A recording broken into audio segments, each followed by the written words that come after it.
All right. Welcome to Planning Commission meeting for the 26th of April, 2023. We have all 7 commissioners present. And I've asked Commissioner Morgan to give our opening thought. This is a quote by Albert Einstein. There are 2 ways to live your life. One is as though nothing is a miracle. The other is as though everything is a miracle. Thank you.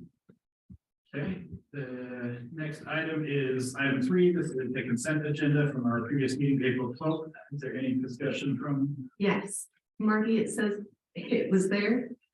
Oh, and then, yeah, and Commissioner's advocate listed it. He was there. Any other changes that you made?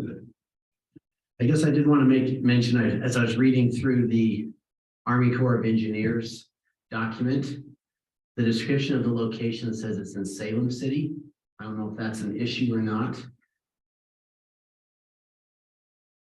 That's their document. Okay, So I think it's okay. all right. You were all aware of where it was, right? Yes, Okay. yeah. Any other items need addressed? Otherwise, with those changes being noted, are we good to make a motion? I move that we approve the meeting minutes from April 12th with the change. Have a motion, have a second? Second. Really, all in favor by yes? Yes. Yes. Any opposed? Okay. Moving on to the public forum. This is opportunity to address anything not on the agenda. Seeing there's not a lot of public, we'll give you a few minutes. If you want to step up your microphone. Staff, have anything you want to complain about in the public forum? So, we'll move on to item 5. This is after having new commissioners appointed, we now have the opportunity to select a new planning commission chair and vice chair and review the planning commission bylaws and rules of procedure. So we need nomination for planning commission chair. I move that we retain the present chair and vice chair. Second. Commissioner Morgan, second. All in favor by yes? Yes. Doesn't help at all. Outnumbered. Some work anyway. Okay, chair, vice chair will continue. That means you do get next meeting, so I hope it's hard. Good luck. And then the next one is item 5.2, review of planning commission bylaws and rule of procedure. Did everybody have a chance to review those out of your packet that we received with any questions or feedback on the bylaws, or do we want to adopt them as? There was one question, and it's right at the end of section 6, but I can't remember what the question was. It was having to do with something that Under section 6.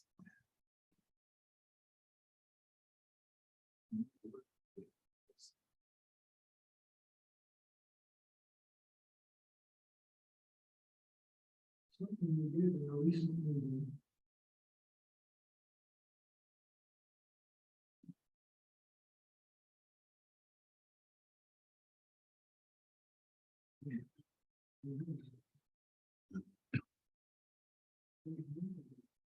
Oh, okay, here we go. This is actually at the end of section 4 in 4.6 required training. Listed there as qualified training can be provided by municipal staff, Utah League of Cities and Towns, training courses by the league, and training courses by the Division of Real Estate. Are these trainings that Spanish Fork did last year and that we did this year, is that considered staff by staff, or is there another designation we need to list there? You know what, Commissioner, I'm glad that you brought that. Let us look at, and that's exactly why we discuss these annually. If there's no need to modify them and update them, then we just keep them as they've been presently approved. But it gives us all an opportunity annually to look at them, especially when we have new commissioners, to look at it and understand your roles and your responsibilities and the meeting decorum and motions and all of those things. So let us look as staff and see if those specific agencies are the only ones that can do it, yes. Those trainings that have been occurring, as part of the South County, Mhm. that would be considered municipal staff. Okay, Okay, okay. okay, perfect. And yeah, like, you know, we have different topics and different guests and stuff that come to that. The great question on the training also, because we're gonna do some training tonight. To help with those hours that are required to go. So, anyway. Should probably keep it under 3 tonight, so we're good. It's going to be well under 3. If we don't have any further discussion, we need a motion to adopt the bylaws and rule of procedure as outlined.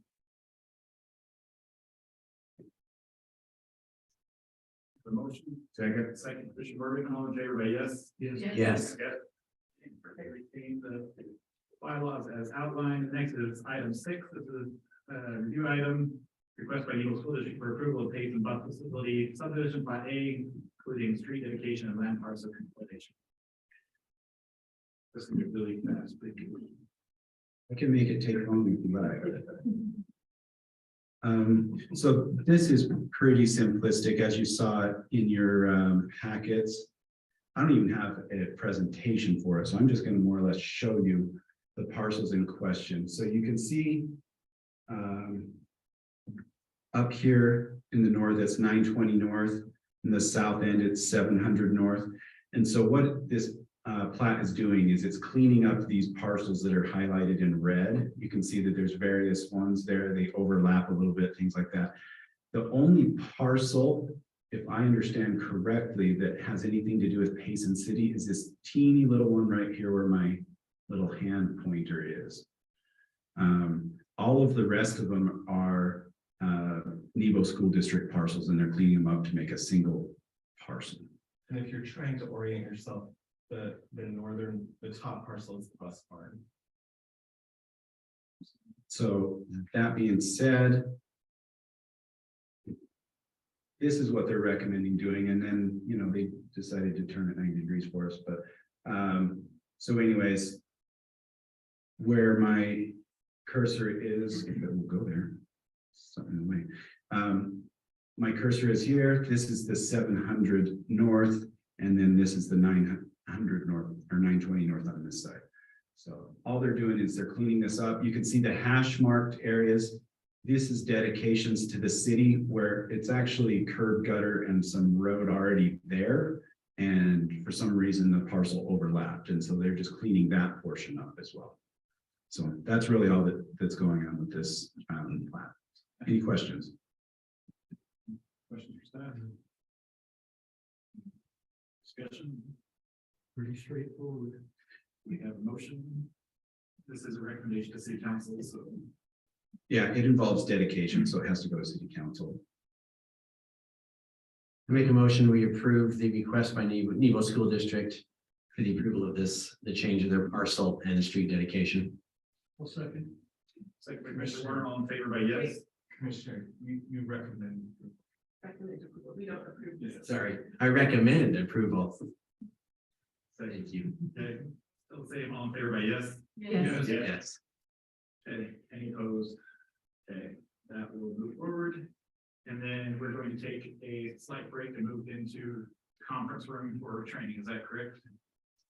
Do we get a cool, like, walk through the halls on the camera and you Zoom live while we transfer over there? It's already going. I think we can stream it on YouTube and make a term, yeah, for sitting talking. It's that entertaining. We need to have every moment. Start virtual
Another. Let you know. Surprise. Because, yeah, that's. Whatever, not me, they didn't do it. Marty was wiping off the. Cleaning or something. Yep. Like I got cardboard over here, I got, But she had I was like. already. And that was. Yeah. So he didn't plan it, it was like, yeah, maybe he was tipping. I don't have my kids here to blame my mess on, because that's usually, it's like, oh, it's my kids, that was not mine. I'm like,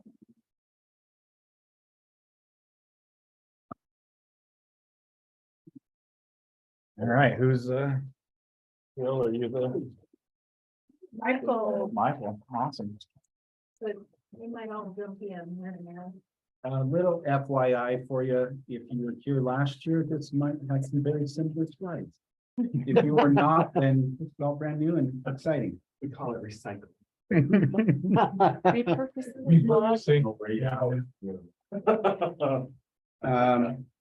I'm gonna go through several of these fairly quickly unless you have questions, okay? And feel free to ask because only done questions one would ask, right? So to give us some background on how planning commissions exist, this is some of the legal justification you can see here. Cities and towns are creatures of the state. They get their enabling powers through this section of the state law 10-9A-301. And the cities and towns can determine the structure in which they have their boards. So for example, these bullet points at the bottom, general plan, land use ordinance, and zoning maps, land use application. Those are all things that can be determined how it's going to be done locally. State law requires the planning commission to be an advisory board for at least these things, but they can do other duties as well. Any questions before we continue on this one? Again, the Land Use Development Management Act, or LUDMA, is where most of this stuff comes from for state law.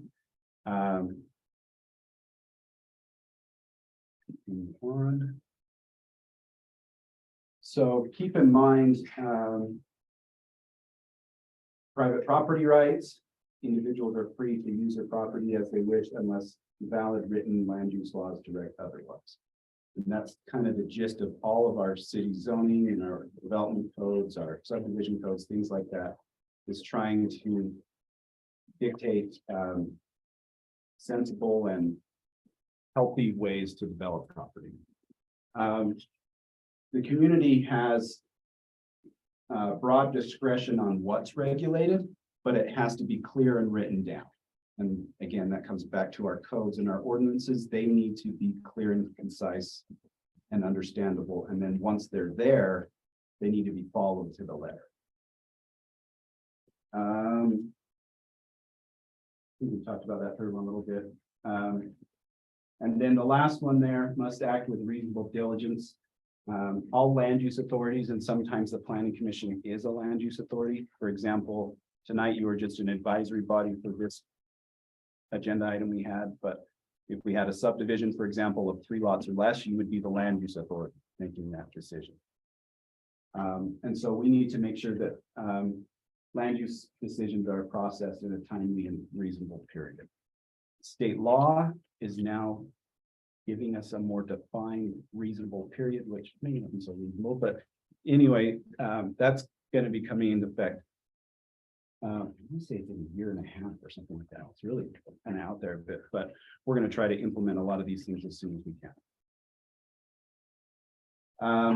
So there's always a bigger fish. Obviously, the federal constitution is what kind of reigns supreme throughout the land. That's where cities and or states, I guess, get their enabling power to have what's called the policing power. And it's basically a means in which states are responsible for the health, safety, and welfare of their communities. This policing power is what's been proven in court to be permissible for land use ordinances and development, zoning, things like that.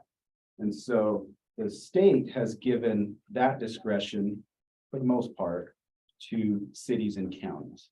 And so you can see as that kind of moves down the line, we are at the bottom there in red, the local land use code is where we're implementing. And that gives us the enabling power, as you can see, going up the line there. I think probably one of the best examples of where federal code comes into play a lot that we deal with as cities is probably the First Amendment dealing with signs. Cities can regulate signs in as much as they can say it can only be this high, or you can only have this many, or it needs to look like this, or it can't be backlit, or things like that. So we can regulate materials and all of those different things, but we cannot regulate content. That's a First Amendment right. So these are things that are mandated either through the state or the federal government. The state has required each community to have a general plan and to have at minimum a land use, a transportation, an affordable housing element, and then a water use preservation element. And so in our general plans, we address those sort of things.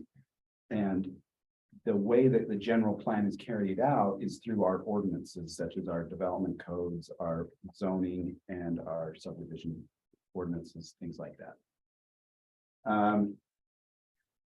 So we are empowered to have these land use ordinances. Again, coming back to the general plan, you need to have a general plan enacted in order to have measures in which you can see that plan through.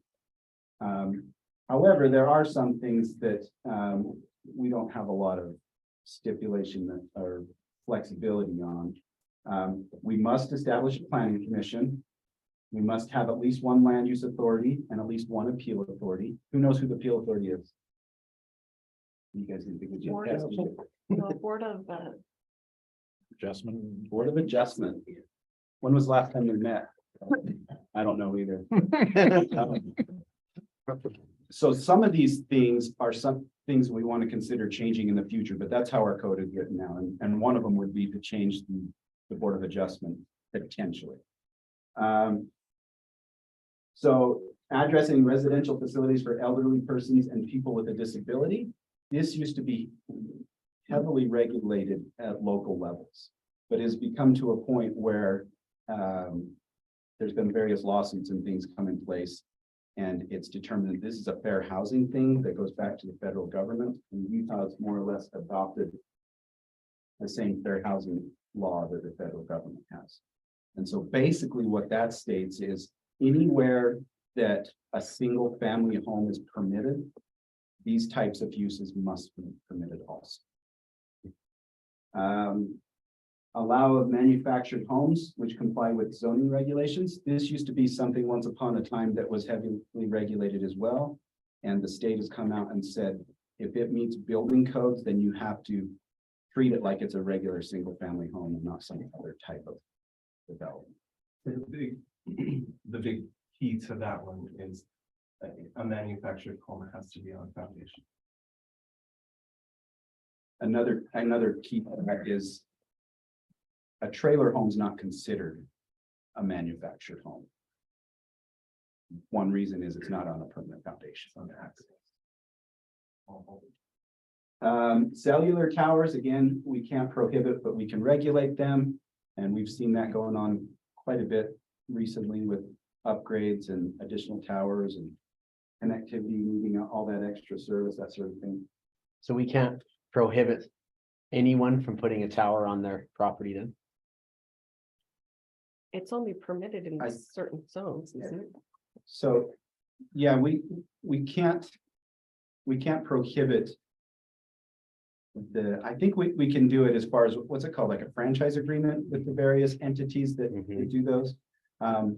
There's a little bit of haziness as far as personal communication antennas and towers. I think that's controlled, We looked into that to some degree, and that is controlled by Federal Communications Act or something like that. For example, ham radio towers and Yeah, things okay. like that.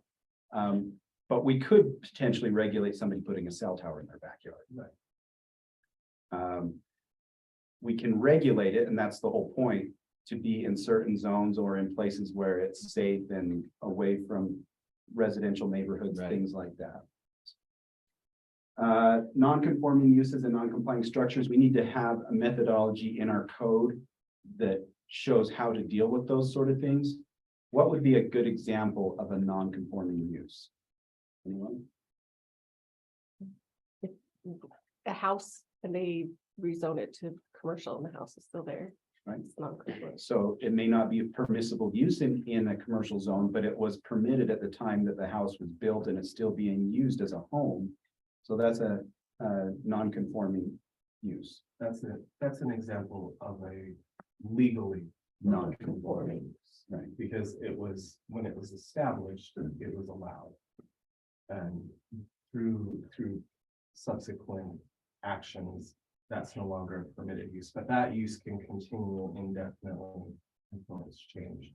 And there's also illegal non-conforming uses, and that sometimes happens, like if you're in a single family residential zone and you decided to build a hotel or build a restaurant, something like that, that is a use that's not permitted in the zone. And if you were to do that, that's an illegal non-conforming. And then likewise for structures, usually structures is going to come down to setbacks. Usually a structure was legal at the time that it was built, or there was no code at the time that it was built. And then once the code is enabled, it may say something like it should have been set back 10 feet from the property line or this or that. Or it's not up to code for current building codes, things like that. That structure is allowed to still remain there. However, if the use of that structure changes, that's when we can require someone to actually bring it up to code and to the best of their abilities. Obviously, we can't get a building moved if it's not in the right setback area, but we can require them to not increase the non-conformity. So if it was, the non-conformity was the setback, and it's, 5 feet from the property line, that should be 10, we can say you can't expand on this side of the structure. Allow educational facilities, include charter schools in all zones. That's pretty self-explanatory. Religious land use and institutionalized persons act. I think that's fairly explanatory. We need to allow for those types of uses and individuals. Basically, you can't say to, like, if you've allowed a church in a certain zone, you can't say to a different church, you can't be here. That's kind of that protection. Same thing for the institutionalized person portion of that. If it's allowed somewhere and you've allowed that use, some people, you can't deny that use someone else.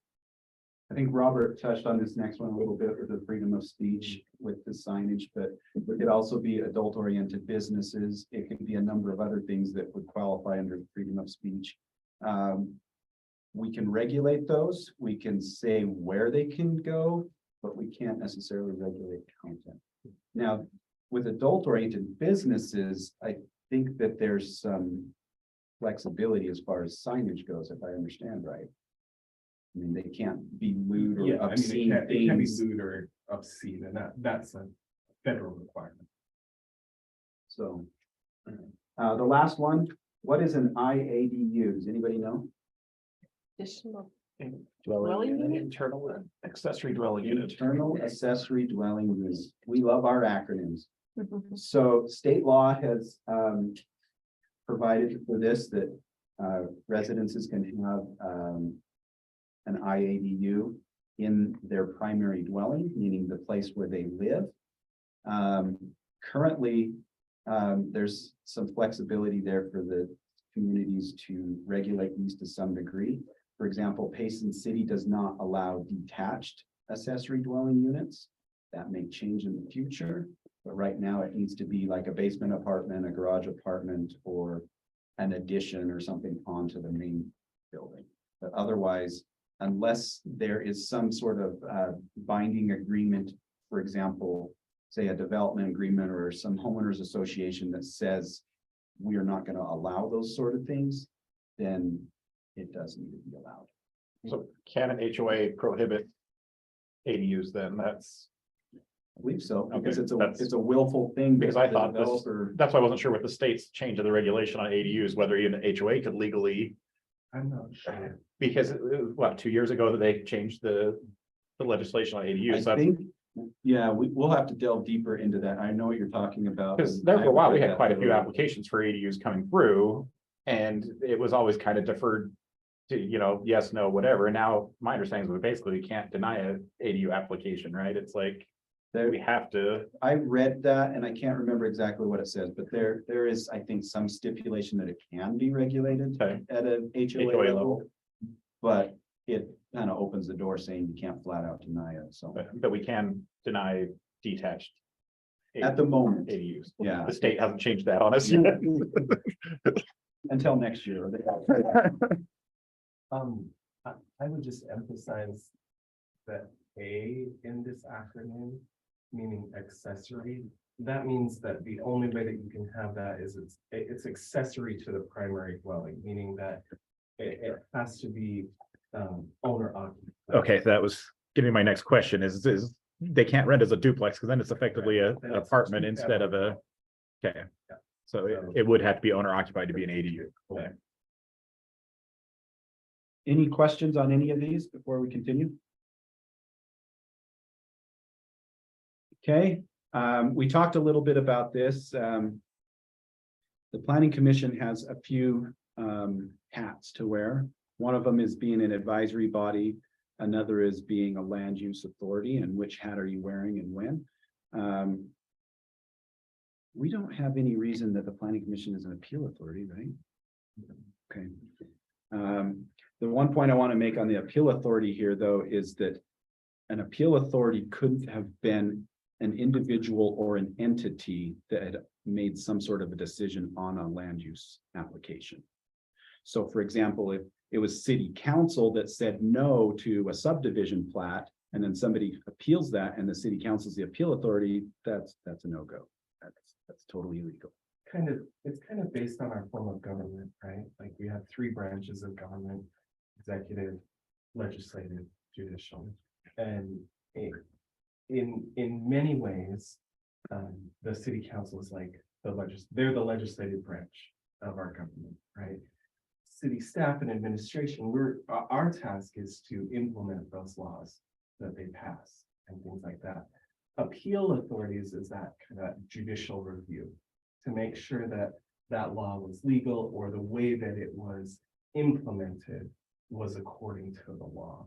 And so everybody has that right of government, right? Everybody has that right to make sure that the process was done correctly. And that's why we have these 3 different things. And that's why they can't be the same person for in the same process. And to, I forgot what I was gonna say.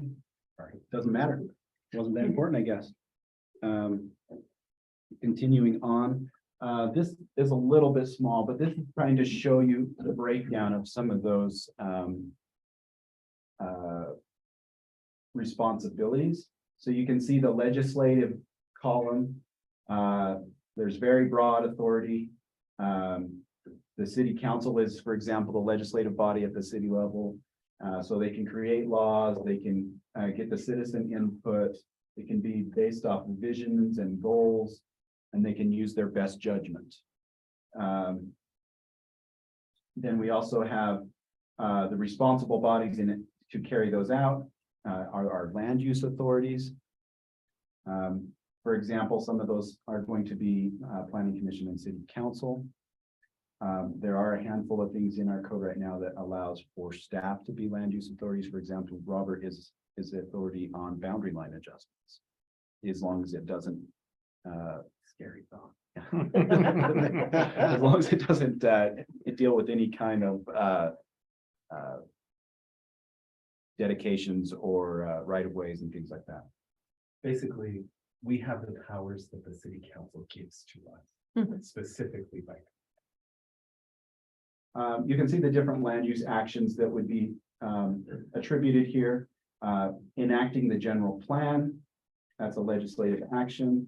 Enacting land use ordinances, municipal ordinances, amendments to those things, those are all legislative processes.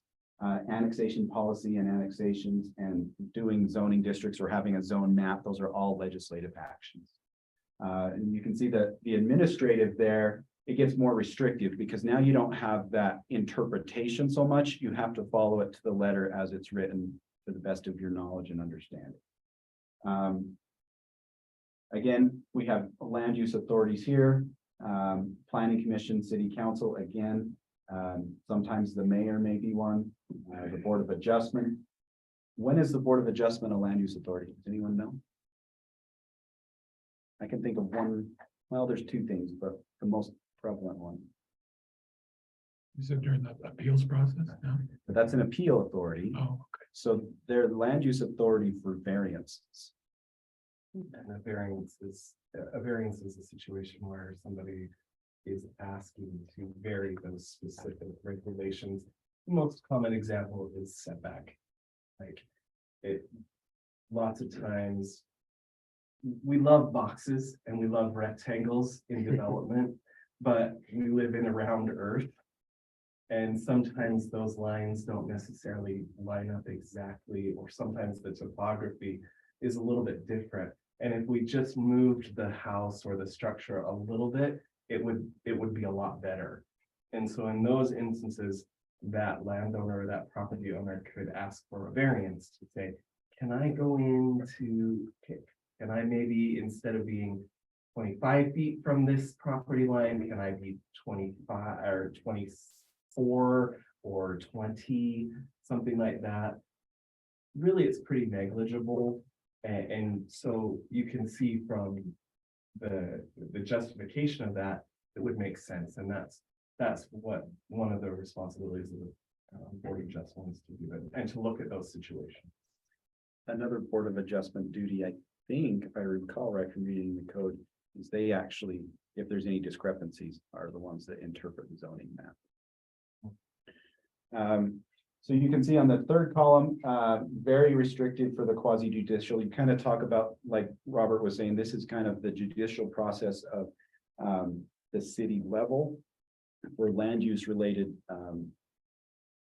applications. I just remember what I was going to say before about the appeal authority. This is a process that it's that due diligence process that everybody is entitled to as an applicant for any kind of development they want to do. They also have that due diligence process of, if they don't like the decision, they can potentially appeal that.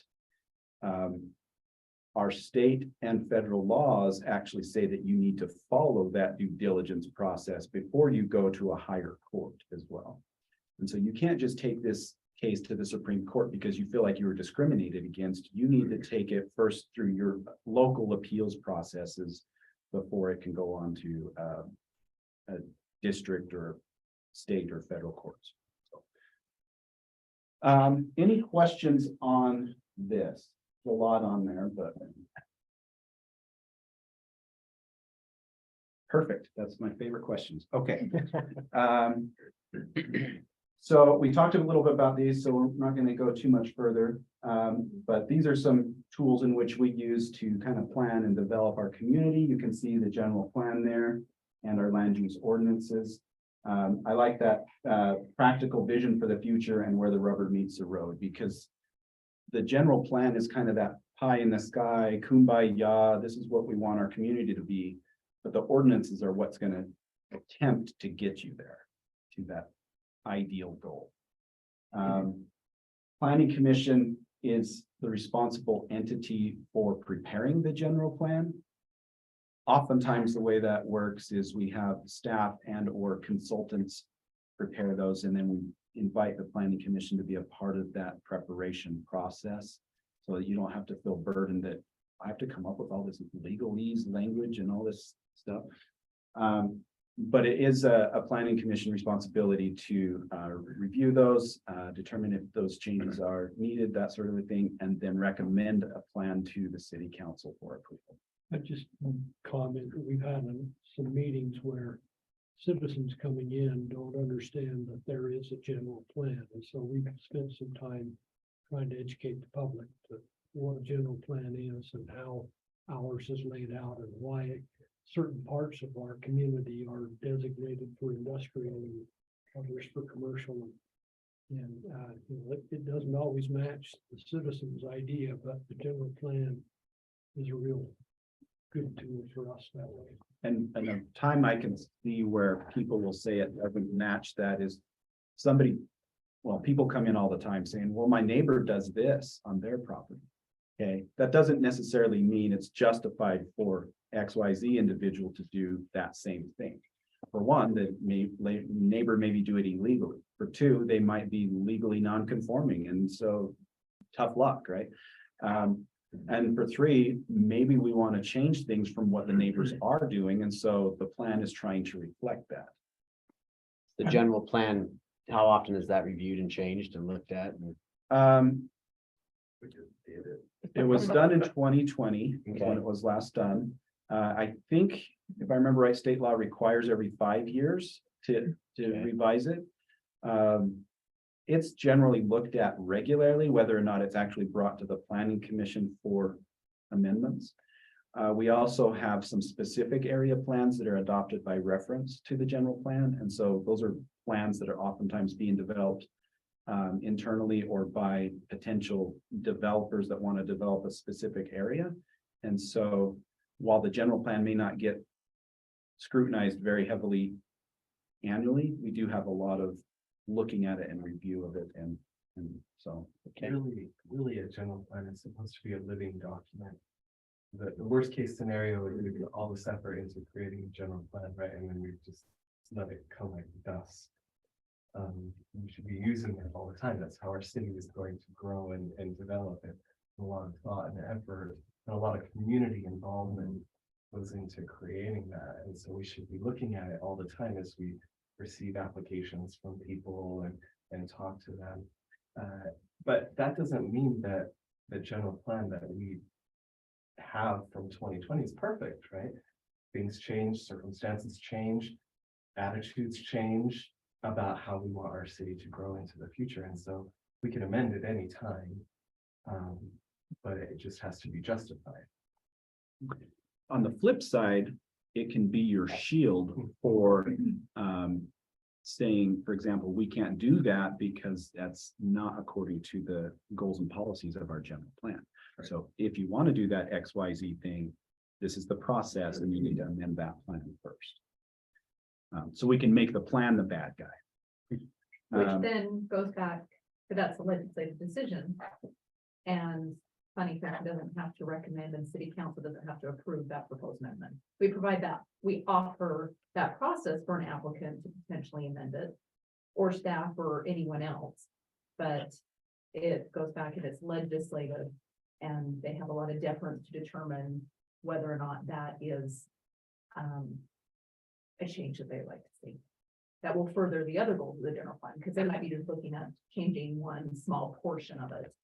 And it is a document with several chapters that they're all interrelated. And so it isn't, the process is allowed, but it can be complicated at times to modify it. But that is not to discourage the planning commission also from reviewing that, because as Michael's mentioned, one of the primary roles of the planning commission is the general plan. You know, and making that sure that general plan reflects that vision for the community. So are the area specific plans considered like an appendix to the general plan, or? Yes, if they're officially adopted by the city, then yes. And really the easy way to think about it is if you were flying over Payson and you were flying at 10,000 feet, so you can kind of see general things happening or maybe some area over there where we want to do things and what type of development. That's the general plan level. We're looking at that 10,000 feet. And then the area specific plan is self-explanatory. Area, you're looking at a specific area of our city, and so you're going into a little bit more detail, and so maybe you're flying at the 1,000-foot level. So you can get a better understanding of what's going on there, and then you rely on the general plan to understand how it's relating to the rest of the city. And then the land use code, like Michael has up there, that's the road that we're on the ground traveling. So if somebody were to come up that just came into town, that wanted to discuss the bowl area that's over down by the movie theater, that comes to us It depends on what you mean by discuss it. as far as what to put there. So typically that's gonna come to us as staff. We're gonna help them through that process. Yeah. If there is a zone change, if there's a subdivision, if there's a conditional use that they want to potentially do on the property, we will vet that and then bring it to you. Thank you. And then if I can have a little plug for an email that I just sent you. So because there's so many different land use authorities, sometimes the land use authority is staff. Yeah. Sometimes it's the planning commission, sometimes it's the city council, sometimes it's the board of adjustment. So we put together a list, we call it a report on active projects. If any of you checked your city email before you came, you may have seen the email, but anyway, I didn't expect you to look at it and comment on it tonight. But because there's so many different land use authorities, we put together a list of staff to say, these are all the projects and applications that are pending or in the process somewhere, because not all of them will come to you. But as planning commissioners, we want you to know about all the projects that are happening in town, even though they may not come to you. But we know that your neighbors or your family or, residents may come to you and say, you're on the planning commission. And so you need to, we know that you know this, and we don't want ever the planning commission go, I've never even heard of that. We're all good at poker. We're all good at saying, yes, yes, yes, I remember that. I feel But it's really to be a tool for you just to say, okay, at least I know that a site plan has been submitted by this, and you might be able to give them a little description that's on that wrap sheet. If they have more specific questions, you can come to staff or you can direct them to staff, but we do want to give you enough of the big picture. how often is the big picture sent to us? Every three months. Okay, So actually today was the one for April, for the end of April that I just sent out, and then we will send another one out in 3 months, but at any time, you can reach out to staff.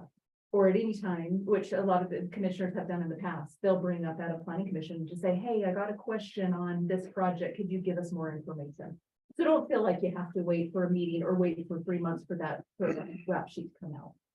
Contact staff at any time, but that's just another way of trying to give you more information of how all of these different groups are working together on land use and development in the city. There. yeah, I haven't been bombarded yet, but thank you for the warning. Right. I can't wait. Let me get back to you is one of my favorite phrases. I want to know what the phrase is. There it is. Yeah, let me get back. What about annexation or city expansion? Does that come before us? Yes. That would be the easiest answer. Yes. I like these. It's gonna be a council decision again, Right, but you're gonna make a recommendation. It goes, annexation is actually interesting. Because when it gets to the city level, it actually goes to the city first, or the council first. And the council decides whether or not they want to even entertain. Okay, then it would. Particular application. And if they do make a decision to say, yeah, we want to review this. Then it comes to staff and we go through all this stuff, and then we come back to you guys and make a recommendation to you. And then you go through that process and make a recommendation. to the council. There's a number of times, not just annexations, but other things where we are asked to give a recommendation. And it's interesting to watch what happens with our recommendations. Sometimes they accept them and sometimes they don't, but it seems that they always review. I want to know what we have to say about it. Oh, Any further questions on this slide? I don't know which public meetings you guys are typically in, the empty chairs or the stadium full. We've had a few of both recently. Question for everyone. What is the difference between a public meeting and a public hearing? And can they be the same? Public hearing is where you give the public a chance to speak about the issue. All of our meetings have to be public as far as planning commission goes. The information we meet as a quorum or larger, we have to have those be public. Correct. We don't have the opportunity to have closed door meetings. So the major difference with the public hearing is, one, it's going to be noticed specifically for an item. And two, the public gets to physically come and speak and give their 2 cents. Other meetings, such as your regular scheduled planning commission meeting, they're welcome to come and the chair is welcome to acknowledge whether or not they can speak on a subject, but it's not required. So like when they had the one meeting, and I don't remember if this was city council or planning, but when they were talking about like the dog park. And they had a whole bunch of people come. Did that come? Was that just city council? That's where it was presented. That was probably like an open forum kind of a thing. Okay. I wouldn't think that would have actually been a hearing, but they wanted to hear from the public, and so. What's the last open public hearing that we had? Yeah. For what? Well, let's see, we had Last meeting, you guys. yeah, we had the public hearing for the, Oh, And nobody was there to speak. There's no comments, but for the. the last one we had a Spring amendment. Lake, we had a lot of input when we were talking about a 10-acre subdivision near Spring Lake. Okay. And we had like 50 people show up. And And most of them said the same thing. yes, but Uh, that was the last large public hearing we had. Usually you get 3-4 people, but certain ones get a larger attendance. So Usually when there's a development coming In their backyard. A neighborhood of somebody that's had a wide open space. Yeah. Turn That's out when the and see neighbors every come, or, you know, they get notified because they have a joint property, so. So with recent legislation that's passed, and it's something that we've wanted to do anyway, there's going to be a reduction in some of those public hearings because subdivisions are considered an administrative decision process. And we've told this to the planning commission and city council, but our code still says to hold a public hearing for those. And there's no real reason if all they're doing is checking off boxes and they've met the criteria and they just have to, you know, be rubber stamped. And so that being said, once our code is amended, then public hearings for subdivisions will not come to the planning commission. Now, Oh, sorry. go I ahead. was gonna say, it is different where we can have a public hearing for a multifamily housing project. But keep in mind that duplexes and townhomes aren't considered multifamily. So during your time on the planning commission and long after, you will hear these terms a lot: legislative decision, administrative decision. The easiest way to understand that is administrative decisions means that there are specific standards within our code that's already been adopted. And if an application meets all of those qualifications, you can't say no. And so that's why the legislature is like, why would we go through all of this process of making this a legislative decision if you can't say no, right? And so those are the opportunities that we have with the development community to be able to say, if you meet all of these regulations and requirements, then that gives you some assurity that your project is going to be okay. Legislative decisions are those that are very open-ended to say, is this really something that we want to do? Are we really going to change this zone? Is this really something that's in the best interest of the general? Does it follow the general plan? Is it in the best interest of our city? And that's an opportunity that there could be a myriad of reasons why you would say no, or there could be some really compelling reasons to say yes, but there's the opportunity to go either way. It's administrative and they meet all of the requirements. And that's why it goes back to what I think Commissioner Rowley had mentioned it. That's why it's important that we're always looking at the general plan. I mean, staff looks at it like daily because we'll have somebody call and ask questions but then is to make sure that do we have the land uses where we want? Do we have the housing product? Because it's a little too late, as Robert had described, if you get to the point where you're at a checkbox and they've done that, it is too late to make those changes. So we sort of have to stay ahead of it. And we can find the general plan Yeah. I was online. just gonna say, I appreciate that staff, because zone changes, if we recommend a zone change, then whoever, whatever can do anything as long as it fits that zone. So when we consider zone changes, That's an important thing. that's important. Yeah, it's always important to consider, if you're changing the zone, property, if you're changing the zoning designation, that means you're also changing the allowable uses on that piece of property. Which is generally the reason why somebody's changing the zoning. Yeah. And so it's important to consider. Oftentimes, yes, we're changing the zoning to allow this specific use, but there are others that could So potentially. if the applicant sells the land and someone else buys it. Plans change. Whatever. Yeah. All. And things come up, and so we have to deal with those administrative rules and regulations occasionally, decide we want to change some of those. A few years ago, all of a sudden, we started getting inquiries about wind, electrical wind turbines. And we had virtually nothing in our code to regulate them. So we started to have discussions about, well, what does that do to a neighborhood? So how do we need to regulate that? And so we put some things in code, but had some discussion here with the staff and it went to the city council to get some things in code. So as new stuff comes along, we'll have to help weigh in on some of those regulations to bring them up to whatever current situation needs it to be.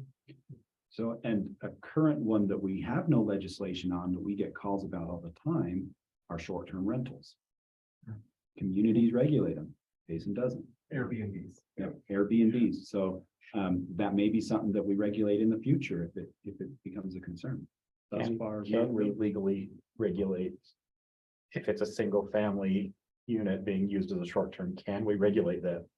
I think that's why Payson doesn't, is because there's very limited things that you can do. But yes, you can. I know, for example, St. George has specific zones that are permissible for Airbnbs and nowhere else. So I mean, Because I know Canab is struggling with that because how do you legally enforce what a owner can do with their home? Can we say you can buy this house, but now you can't rent it out to somebody or? Well, I think sometimes the code will say you can regulate, but only these three things.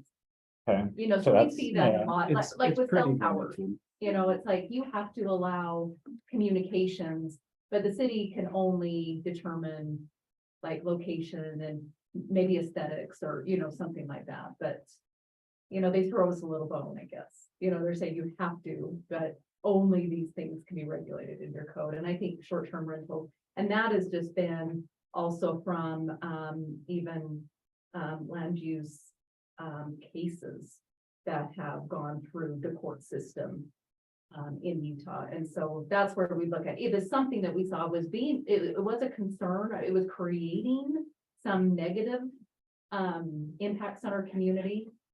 But we just haven't seen that impact yet. But if we did, then we would look at state law and say, okay, what can we regulate? And we bring that to you and we make regulations for that, but we wouldn't necessarily be able to say you cannot allow them. So right now, Payson's got nothing on the books that's unregulated as far as my short-term rentals within city limits. And part of that comes back, we talked a little bit about the residential facilities for elderly and disabled and things like that. Yeah. Well, short-term rental, it kind of blurs the line of fair housing law. And I think that's part of the reason why Payson maybe hasn't really done anything on it yet. What's the difference between somebody renting your home for 29 days, which is considered short-term, versus 30+ days? Yeah. But at the same time, somebody renting it for 2 nights and has wild parties every night, it's a little bit different. But at the same time, how do we put regulations that kind of control that? Because every time we implement a regulation, it's only effective if we can enforce it, right? And so we can write lots of different code, but if it's not enforceable, then what's the point? And so that's why we have to be kind of a little bit careful and a little bit iterative as we think about these codes and stuff like that. And yeah, it might be, well, that might be an interesting thing to regulate, but is it really practicable to implement and enforce that specific regulation? Short-term rentals are very difficult to enforce.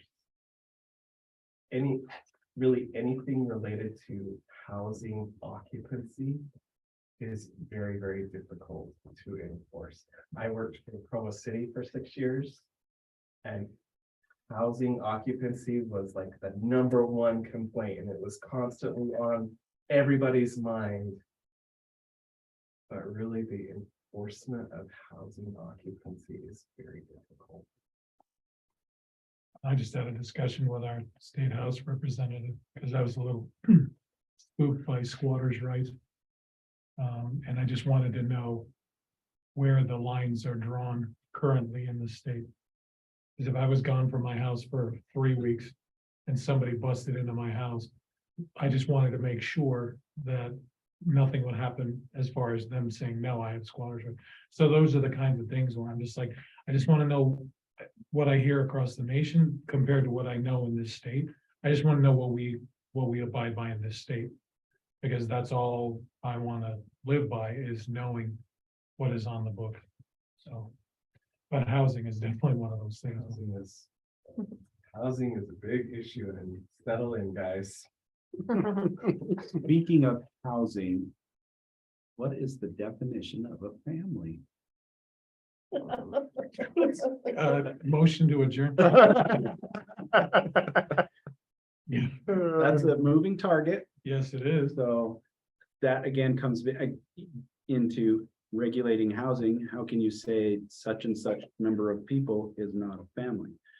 I think our state law actually says that you can have people related by blood, marriage, adoption, blah, blah, blah. And then it can also be, I think it's like is it 1 or 2 levels of connection? So grandparents, cousins, that's all still considered family, and up to 4 unrelated persons. Well, it sounds to me like you can just have a whole frat house. So We start regulating people per square foot.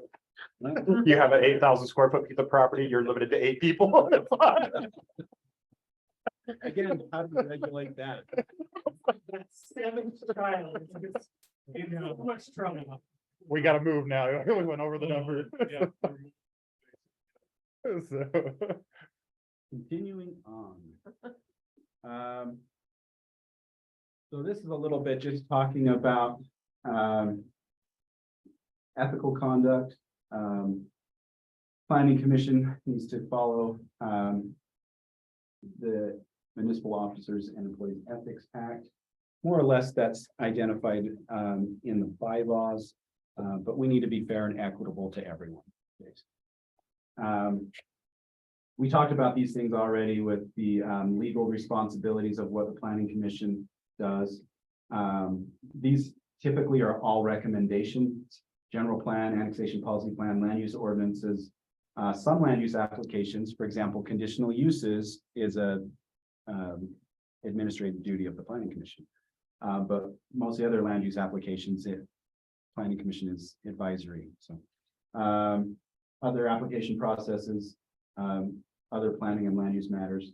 The political responsibilities, again, that says right there, assumed but not quoted in state code. So need to be a good, represent the public, striking that balance between private property rights and good of the community, have that active role in the planning process, be reasonable, protect the Constitution and that due process. We talked about that a little bit. People have that right to move through the legal process of developing and their property as long as they do it according to the ordinances and codes.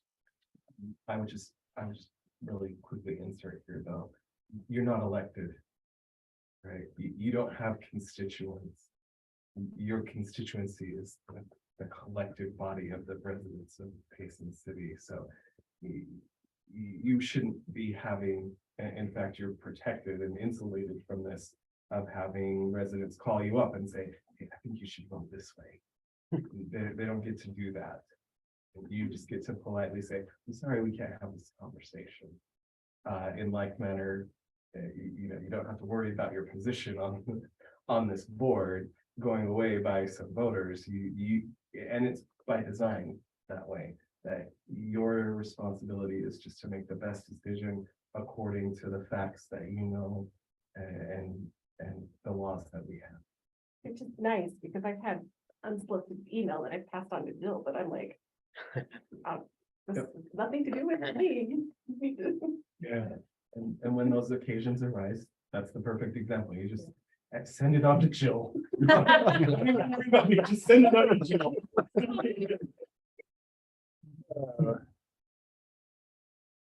Thank you for explaining that. Yeah. Just. I think this is kind of self-explanatory, but we'll go over it. You are a member of a commission that has authority, but the authority lies in the majority vote and not with an individual. I've got a real issue with that. These guys don't listen to this. Well, you just got to convince them. That's why you missed last meeting. We need an amendment there. Yes, A kid amendment. Unless Kit says other. I like that. The kid override rule. Yes, he counts for 3 votes instead of. 3 votes plus his own, and so he's the majority. You are not representing specific neighborhoods, business, or interests. You are responsible for the public good. So like Robert was saying, the whole community. You must respect the public process and the due process rights of landowners. We talked about that. The public process is that things are done openly and debated in an open public manner, that we're not doing anything secretive. And the due process is they have the legal right to proceed through our processes as we've got identified for development. Please don't have a planning commission text feed. Well, I don't think we do. It would be, I just bring that up because that's an example of things that have happened.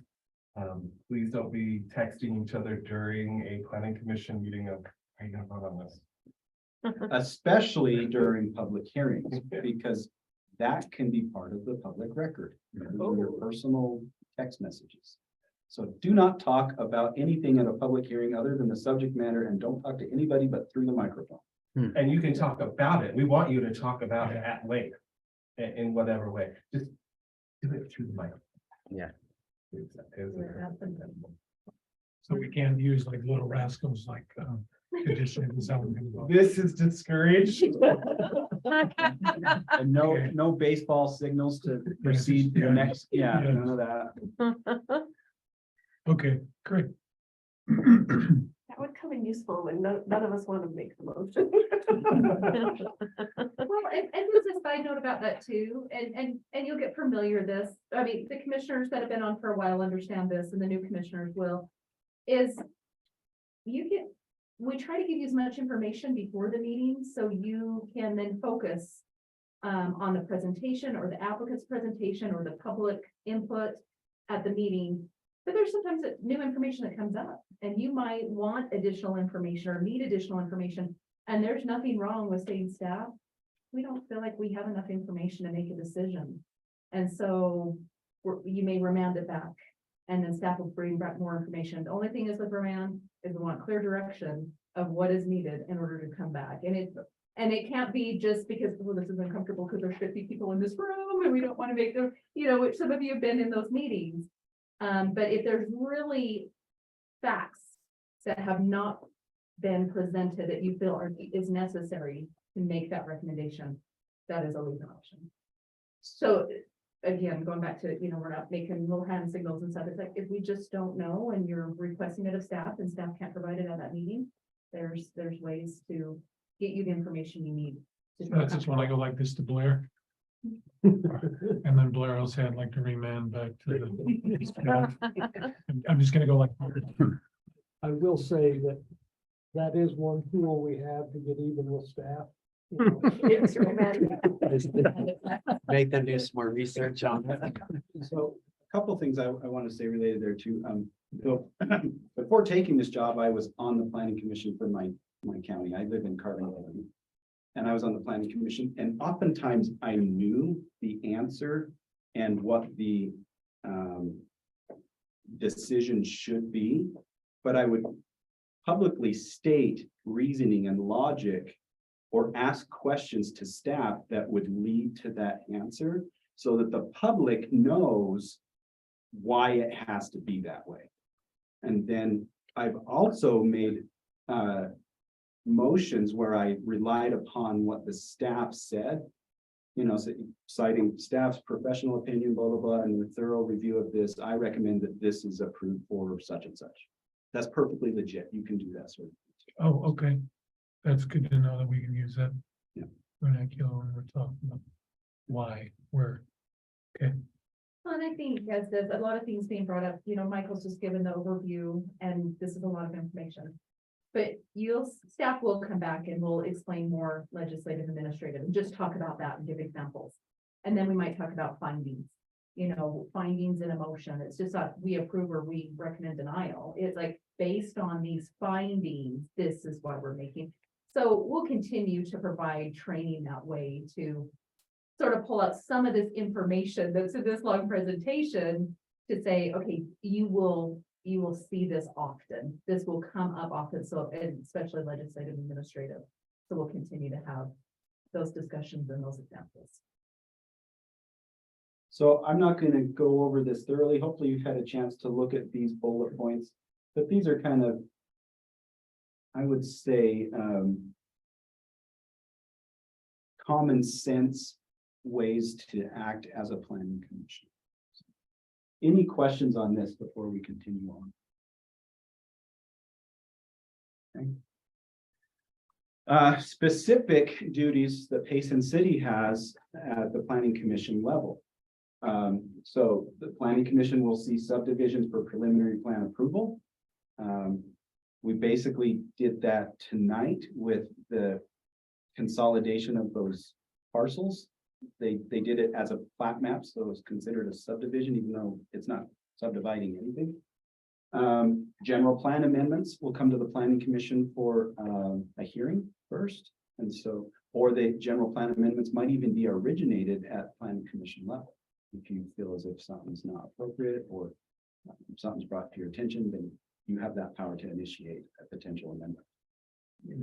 Zone changes, planned residential developments. We haven't had a lot of those here lately. The TSO development plans, that's transit station overlay development. We haven't really had much of that yet.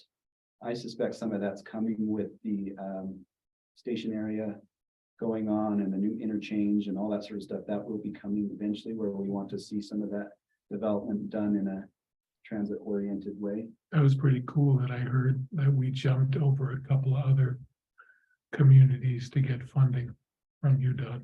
For the overpass. Yeah, and you know, it's nice to know that that's happened and we had a, you know, favorable kind of way to jump over these other communities to have that happen. So that's promising. There's that question answered. Annexation petitions. So like Robert said, it's going to first go to council for whether or not it's going to be entertained, but then it's going to come to planning commission to make a recommendation. This may change again with the new changes to state law, but right now, planning commission is in our code. It says may recommend on subdivision construction plans. I don't know that I've heard of any of the planning commission ever doing that, but it is in our code, and so it is a possibility.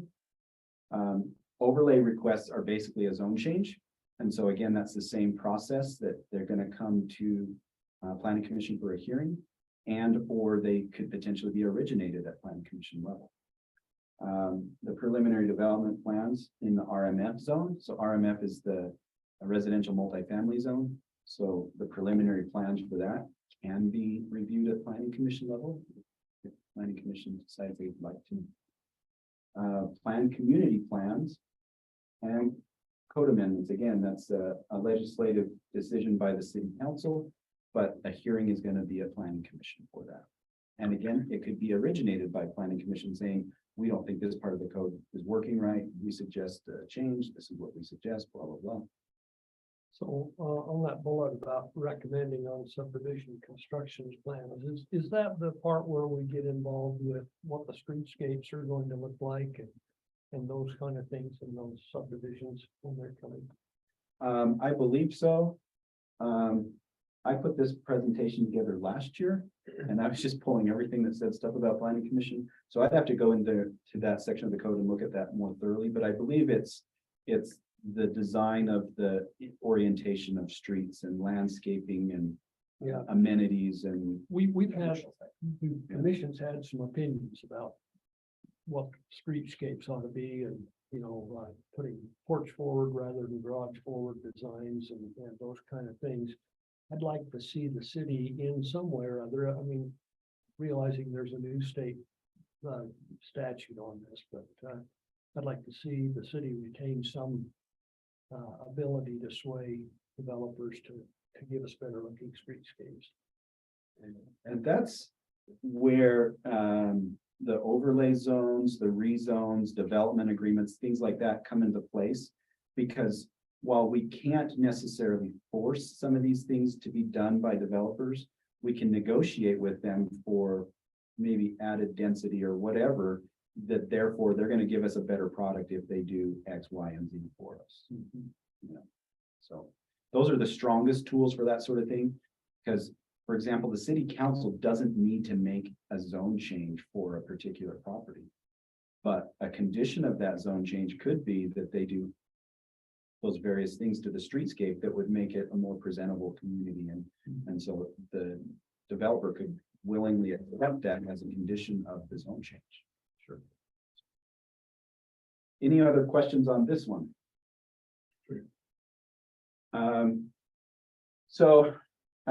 Public hearings, planning commission holds public hearings for all of the above there. General plans, zone changes, subdivision preliminary plans, code amendments, overlays, and may hold them for commercial or industrial development. I think that one's probably needs to be pulled out of the code because that's one of those administrative things, check boxes. I don't know why it's in the code, and we'd have developers screaming at us if we actually did that. But it's in there right now, so. Are these items must hold public hearing or? So state law requires them for the general plan, the zone change, the code amendments, and the overlays are more or less zone changes.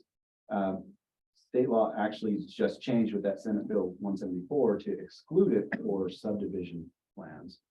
I have no idea where the logic came for that commercial industrial development. So we do not have to hold a public hearing for subdivision. Plans. Well, our code says we do, and so we have to do it still. Okay. Until we amend it. The Senate Bill The state 174, I law. think, goes into effect. I want to say it's December 2024. So I mean, it's a year and a half away.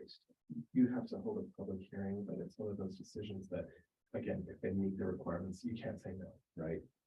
And that's the reasoning why it's being removed, is it's pointless to have a hearing if you're gonna listen to the public and you And still you have. can't do Yeah, anything. you can't do anything anyways, other than say yes. It kind of just creates a false It's- premonition, right? Like, people come to the public hearing thinking, I'm going to affect this change or whatever, but I can't. Well, when we did the meeting with Spring Lake last time, Ryan actually explained to them that there is no public hearing tonight. We will take some comments from the audience here, but again, it's not a public hearing, this is a choice here, and so that way there was no false ideas that, hey, we're gonna be able to sway something here, at public hearing, so. Okay. Font gets smaller, sorry. So in that central commercial zone, this planning commission actually has the duty of approving lot widths and frontages. I find that interesting. And city or planning commission may replace the city council as the legislative authority for any requirements within this zone. Again, that sounds scary to me. I don't think that the planning commission should ever be the legislative authority on anything. So I'm pointing it out because it's in our code, but please don't request to do these. And again, all with that central commercial zone, you can potentially impose specific design guidelines and impose land use transition features, such as architectural or landscape. Currently, planning commission chair signed subdivision plats. Robert, I have a question for you. Is that going to change with Senate Bill 174? Most likely because if the planning commission has nothing to do with the approval of subdivisions, then we'll probably just. Then why would they sign it? Yeah. It just wastes Ryan's time. People might get famous and can sell the signature later. but- That's right. Keep practicing. Just practice, look, put it on your baseball card. Yeah. Make sure you do it down in Sharpie. That looks really, really good. Gives input on cap zone requirements. Anybody know what cap zone stands for? It's okay, that doesn't either. We don't actually, I'm stumped. we don't actually have any area in the city currently zoned under the cap zone, but it's the cultural arts and parks. Oh, Review steep slopes for roads and vehicular routes.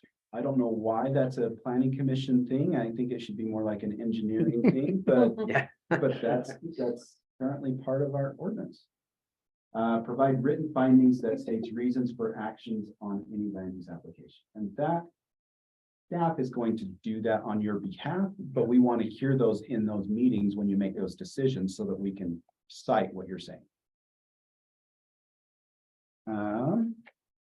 Gives final interpretation of zone map boundaries. I thought that was board adjustment, maybe word adjustment, something else. Prepares with staff transportation master plan, may review subdivision concept plans, may review subdivision construction plans, we already talked about that, may require clustering of development in PDRs, plan development. Should be PRD. Yeah, that's why it didn't sound right like my note. Planned residential developments. And land use authority. So this is where you're making the decision, okay? Subdivision plat amendments that do not involve the vacation, alteration of a street, right of way, or easement. So tonight, since there was some dedication of that property, you were only an advisory body. Otherwise, you could have been the authority for it. Subdivisions of 3 or fewer lots. We've had a couple of those recently where the planning commission was the authority for that. And conditional uses. We have a current conditional use that's slowly going through the review process and we'll bring to you, it's a real doozy. But we'll bring that to you eventually, and it's for Geneva Rock, so enough said there.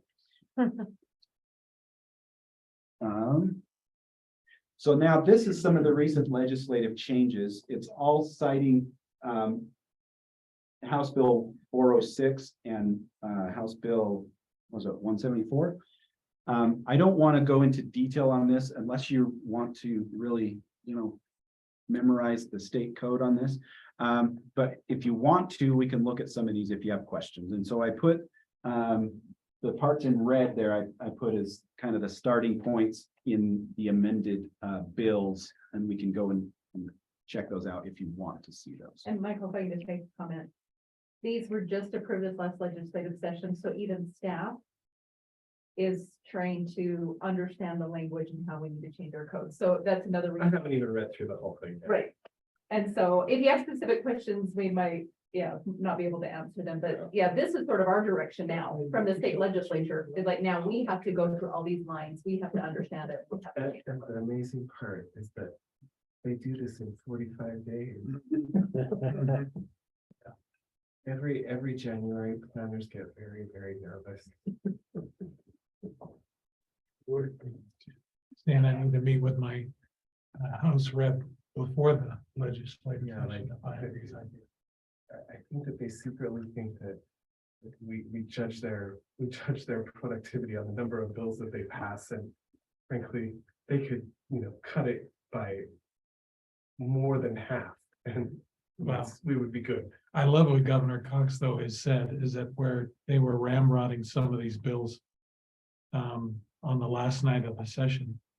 And they were saying that you've got to have so many days or so many hours that people have to be able to review what the bill is before it should be sent to a vote or for the governor to sign it. And I'm like, well, that sounds like Congress. With a, a whole bunch of stuff that's like, 900 pages and I'm like, yeah, I don't. So those are the kinds of the reasons why I think it's interesting that this is extra reading to do after Come Follow Me. So this could, Right. is good. It's very interesting to see the difference in the public process at the city level versus the process. Is it your sense that the state of Utah is moving in the direction of less local control and making it streamlining the path for the developers anymore? That's a very interesting comment that I probably won't comment while we're being recorded, but Okay. I think you answered my question. What he said to you is, I'll get back to you on that. I'll get back to you on that. So just quickly, and again, if you have questions, we will look at the actual bill as it's presented. Like Jill said, we're still trying to process this. We may have not even read all of these yet, but I wanted to bring these to your attention. Did you guys come across anything that you've read so far that sticks out to you or changes things dramatically? The residential roadway one is very fun for our engineers. That's one that's now saying the legislature for a residential roadway, which gonna be like local streets, for example. There's a minimum amount of asphalt we can require of developers to do. Or sorry, maximum amount of asphalt, which I think is reducing it to 32 feet. Our As current- width of With road? the asphalt. So from the asphalt line, not Yes. the right of way itself, but the asphalt line. So our current standard is 34 feet for a local road. They're the taking it state down to has 32. specifically said, no, it's going to now be 32. Smaller streets. And, that's, music to the developer's ears because it's cost savings. Yeah. But at the same time, at the local level, it can be somewhat difficult in making sure that utilities are properly spaced apart from each other, but also you have the functioning road and things like that. And tying into existing roads and utilities as well. As Yeah, well as, that's yeah, tricky. you've got roads that are Because now already it's wider, now heaped you're up. Yeah. just a little bit, and, So this is, I'll answer Blair's question in this way. Context is really important in the decisions that we make. And for me, it's difficult to apply the same context statewide to individual cities. And so our situation in Payson may be a bit different than a situation in Salt Lake, right? And so I appreciate the ability to apply contextually appropriate decisions. And when we have state mandates, it limits our ability to apply content. that exactions on infrastructure is related again back to the residential roadway. Because the exaction is that we require X amount of road and X amount of asphalt, that sort of thing. Entitlements for land use approvals is another one that's somewhat concerning. It's not going to be a huge deal, but for example, I think this is the section that talks about how if an application is complete, then staff have 15 business days to review it and return it back to the applicant. That's pretty quick. Luckily for us, we had to do 4-day work weeks, so that's almost a month for us, but anyway. And normally that's what we start with anyways, is a 4-week review process. So those are a few there. Like I said, if you want to look at some of the code specifically, we can go to, or the bill, we can look at that. Any questions on any more of these? There's some some modification to development agreement language, modifications to subdivision plat recording and development activity. And then the last is for Senate Bill 174. This is one that Robert loves at the very top. Moderate Nice. income housing report. They seem to be changing this all the time. And this one basically is telling us that we need to give a report and it needs to be due by, what is it, August? Is that what it is? August 1st. And if we don't do it and we don't identify strategies in which we are going to help mitigate barriers to affordable housing, then our state UDOT funding can be pulled. So that's always fun. And so they seem to be modifying that every year, every couple of years. So So that's where my wife was saying we should put affordable housing just in the bowl. They're just below the theater. Just to, you know, as an idea, since no businesses come in there and then went, swell, okay. I'll mention that in pass. But that's kind of scary to know that we have to do that in order to maintain. So the yeah, funding. the state of Utah does have moderate income housing requirements for cities. Yeah. Because housing is probably the #1 issue facing our state. And I could probably say that because we had a great winter. And so we're not. Housing, water is Yeah. a seesaw. Yeah, But it's moderate income, not low income. okay. There's specific definitions of that. And And it just as fun as the definition of a family. So yes, I'm motion to adjourn. I mean, and again, those are the things which are scary when you think about when we get told we're getting funding. And then we kind of get streamlined on, oh, you're gonna have to fit into this box in order to retain that funding. That's kind of frustrating at some points, and I'm just saying that naively. But yeah, in the planning world, and I'm sorry, we're taking more time than. Yeah, but in the planning world, oftentimes we talk about carrots and sticks, like what's motivating us to do things. Carrots are generally the things that we want to go after, and we're following that way because we want the carrot, right? The stick is exactly what it's saying, like thou shalt do this or I'm gonna hit you. This is becoming a strong stick. Moderate income housing is becoming a strong stick on behalf of the legislature. the hard part with it is the city can have some of these strategies and tools, but unless the city's actually building housing, it doesn't really have a lot of impact on what actually gets built. Is all the apartment buildings down by the hospital, would those be considered moderate income housing? Those that are closer, if you are thinking about hospital, On the out- maybe on the like the south south side by the Senior, behind the senior development. Or the Haven. So you're South saying the new South South Haven? Haven. The new South Yeah, Haven. in South Haven. No, Moderate income housing. The definition of moderate income is 80% of the area. Area median income is calculated based on Utah County, which area median income for Utah County is hovering at about $94,000. So to put that into context, over 55% of the residents of Payson, their household would be considered moderate income. We're not necessarily, and what is affordable or attainable, those are the words that we use, attainable to a household in that demographic would probably equate to like a 2-bedroom apartment. And those are generally the ones that are targeted most as far as being hard to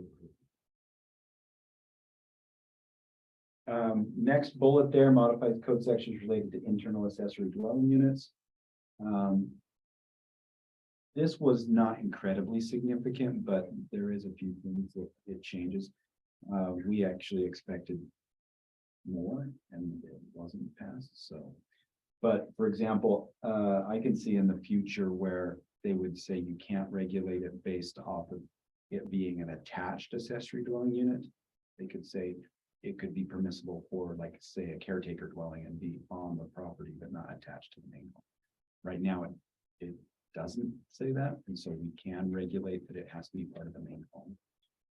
But anyway, this is that subdivision review process that basically says that city council and planning commission are not going to be the land use authority for subdivisions. Because it's that administrative process, it's checking boxes, as long as they meet the criteria. Why are you going through this whole open public process for something that it's not going to be affected by what the public would say? And then likewise with the next one, subdivision land use applications and improvement plans. And some very minor modifications to the subdivision amendments. So with that, losing that public hearing, then like the whole issue of Spring Lake. Once we did the zone change, that would have been the last time we would have seen that, and the actual subdivision for the lots would have been just approved administratively by staff, or? Well, yes and no. I mean, the reason with that is when, I believe when it was annexed, council said to them that they wanted to see preliminary layout plans before they entertained a zone change. Right. And so that was tying it to a legislative process, which is the zone change. Right. And so, like you said, once the zone change is done, yes, that would be it. Okay. Because that was the box that they needed to check. And once Right. that's done in the public realm, now it's, they So just have to meet. as long as every lot in there's 12,000 square feet, he could have got it approved from the staff level versus have to bring it back for. So my guess is that this is kind of the case now, but I don't foresee the time when you see a zone change without an accompanying plan, Right. right? Because that would basically eliminate our opportunity to see what was doing, unless we automatically know that if you're going for an R18 zone, we know what the requirements for those 8,000 square foot lots is going to be, and we're Right. comfortable with that, but I don't foresee that. That's usually the bargaining chip too, that the council has to request additional things from a developer. So all the more power to use that tool. That's the bargaining chip that they have to express concerns about rezoning a property. Exactions are really, really important, because a city council can't say, well, I'll do this if you give me this. But a city council can say, I have these specific concerns, and then the developer can proffer and say, oh, if I did X, Y, and Z, would that help the situation? Okay. That's it. You are now smarter, right? Yes, that was really good. Any other questions or any concerns you guys have tonight? I'm sure you'll have more in the future. I'm sure you've got some fun bathroom reading. You'd love to read these bills on. Yeah, I was gonna say, after come follow me, like, yeah, just like one after the other on Sunday, sure, good. Put you to sleep. But I feel like we're all smarter. Because now we know what we got into when we came to the interview. Or continued to stay. Because we are for the better good of our neighborhoods. And for Payson. So thank you for. Well, proposing this and today. hopefully you're feeling empowered, because we are your staff just as much as we are the city council staff. So if you have questions or concerns or issues, you can come to us ahead of time. You can call us, you can email us, we don't want you to feel like you're sweating to make the right decision. So feel free. And we're going to provide you with recommendations. That doesn't mean that you have to follow them. If you have additional information, or you have, viewed it in a different way and things like that, you don't have to follow our recommendations if that's what you feel. if you decide to make a decision that's different from our recommendation, we ask you to state those findings, state why you have come to that decision. But don't feel like we're gonna be mad at you if you don't do what we think you should do, right? Like Michael said, we're your staff just as much as the city council, and we're just trying to provide you our professional opinions. That's why we don't get to make all the decisions, right? Because your eyes are important in this. Staff is a lot of help. A lot of help. I would say with what Robert said, with your findings for your decisions, that they not be based off of emotion, but they be based off of fact. You can always relate it back to the general plan somehow. For example, if you didn't want to recommend a zone change, you can say, I don't feel as if this is conducive to what we are trying to achieve with the general plan. But you can't say, I don't really like the way this looks, I'm gonna say no. Well, and sometimes the fact can be hard because the public might come and say, oh, well, we believe this and this and this, or this should have this and this, when they're talking from their emotions, their feelings. And you're like, well, the engineer is really probably the one who should be making this decision, not, but the public will be giving us feedback that. And they might be upset about something, so you're like, oh, well, do I side with the public? But then really the rational answer isn't to vote the way the public's asking you to vote or recommend, because it doesn't make sense. And you're like, yeah, that's really an engineer's decision, not, the water table's here, the water table's there. And I'm like, That's spring late, yeah. like, we, The thing is, it's like, if an engineer signed off on it, then they probably know better than I do whether that's really buildable there or not, or whether that's, a doable thing. And so we put Payson staff engineers, and sometimes they don't show up to our meeting, but if the engineers reviewed the plan and said, yeah, this looks good, then we really shouldn't be asking engineering questions. It's like, You mean kind of like building a home over a ravine so, like that? I mean, that was a fun news report to watch like all of this week. Yeah. And then I just, and then everybody's like, well, we're gonna go sue. And I'm all like, what was a ravine? And again, everything else that went into that. And I'm all like, you wanted it because of the view? And someone said ravine, you went blah, blah, blah. Yeah, just great. Just fill that in. So that one's a catch-22. Sure, sure. Because going back to our almighty state legislature, we are a development-friendly state. And that being said, we have to do whatever they required of us. And that being said, locally, we are limited sometimes on what we can require. Yeah, So it's entertaining. It is. And like I said, guys, settle in. There are lots of interesting conversations coming. there's meetings where you're like, "Mm, Well, that's where I think, you start fanning yourself or start, going a little rascal so that I can go, aha. well, okay." and we always do have, well, not always, but the majority of the time, we always have the option of, hey, we're making this, but the city council's the final decision. That's right. Yeah. Here's our thoughts, here's our input. And there's been a couple times, I think, out of exasperation, we've just said, we're recommending this, the city council address it, because we've done all we can do as a planning commission, and so it's time to let the city council make their decision instead of remanding back to staff again, or trying to, it's like. you can, if you have a public hearing or public comment, and there's a lot of people saying the same thing, you could use that as your findings, and you can say, based off of the public comment and the input we've received, we feel as if maybe this is not conducive to what our general plan would want for the area. And so we recommend a negative recommendation on this. But we still can move it forward to the city council at that point, Exactly. instead of holding it up forever. Knowing that you've done your job. Yeah. You can be confident in knowing that you've done your Yeah. job, because you've held a public hearing, you've analyzed it, you provided a recommendation, let's move on. We don't have to have a 4.5 hour meeting.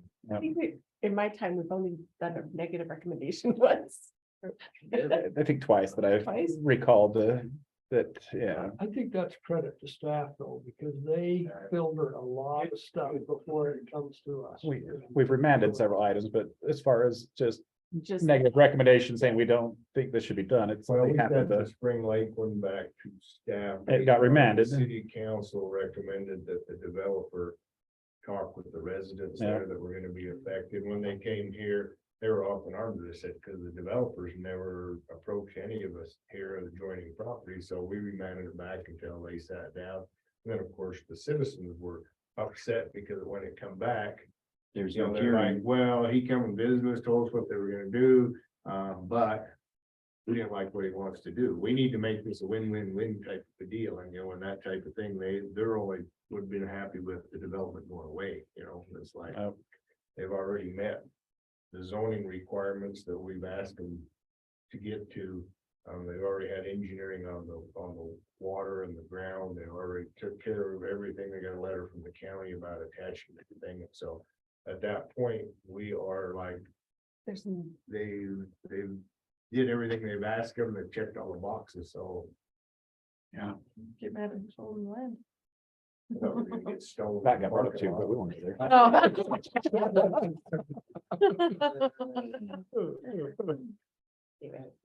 That's the other thing, the last thing that I would just mention is, in this process. Applicants always have the right. That like, if they think that staff is taking too long on something, staff always have the right, or excuse me, applicants always have the right to say, I just want to go to planning commission. But that doesn't necessarily mean that they're gonna get a positive recommendation from staff, Okay. right? Yeah. So, When we feel like we've had like insufficient information because they're pushing staff. Yeah. Like we've had that many and times. we will let you know Okay, good. what that process has been. Yeah. That, and that conversation would basically go like, we don't, as staff, we don't feel like we have all of the answers that we need to thoroughly vet this. Forward, right. But at the applicant's request, we have placed it on the agenda, but we do not recommend approval at this time because of A, B, C, D. These are our findings. What you choose to do with that is, you know, your prerogative, but to Blair's point of, we are filtering a lot. And we want to send things to you that are actually actionable. Rather than just.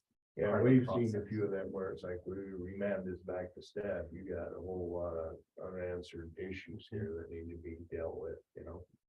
Well, stuff comes up in the hearing sometimes that nobody had really vetted before the public had a chance to speak.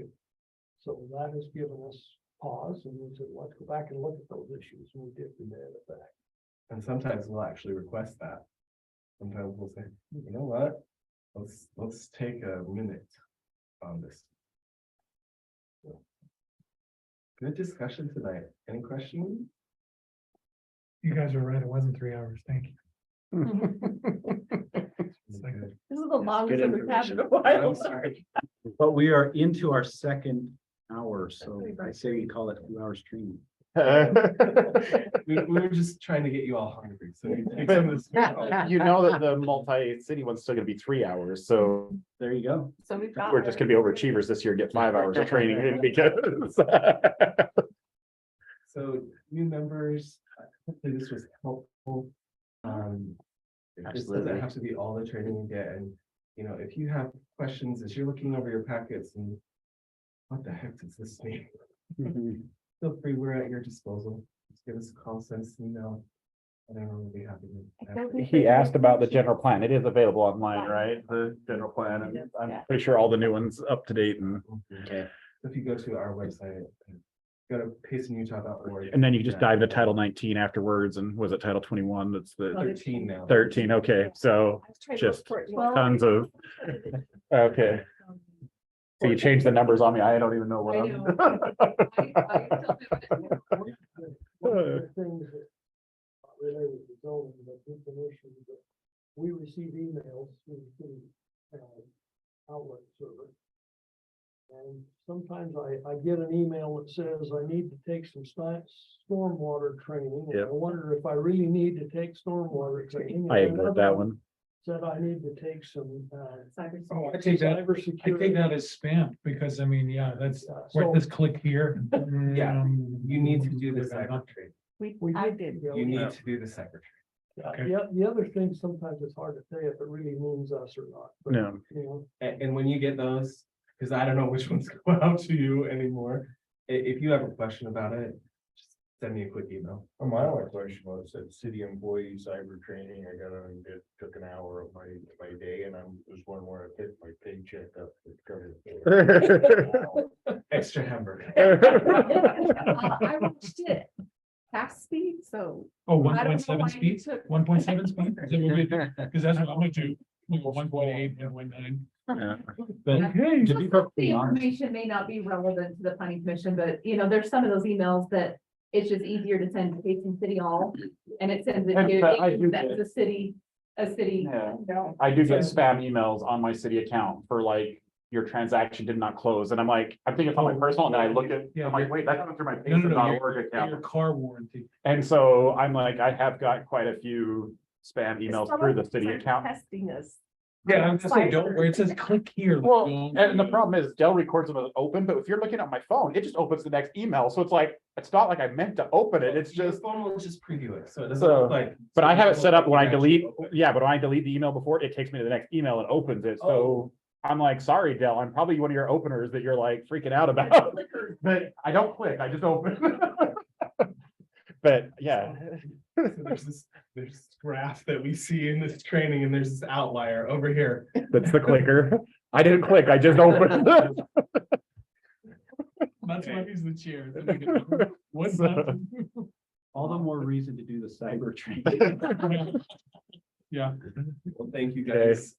Any, no, we're not anymore. Anyway, for the final motion, Motion to adjourn. motion adjourning, second by Commissioner Morgan, all in favor by yes. Yeah.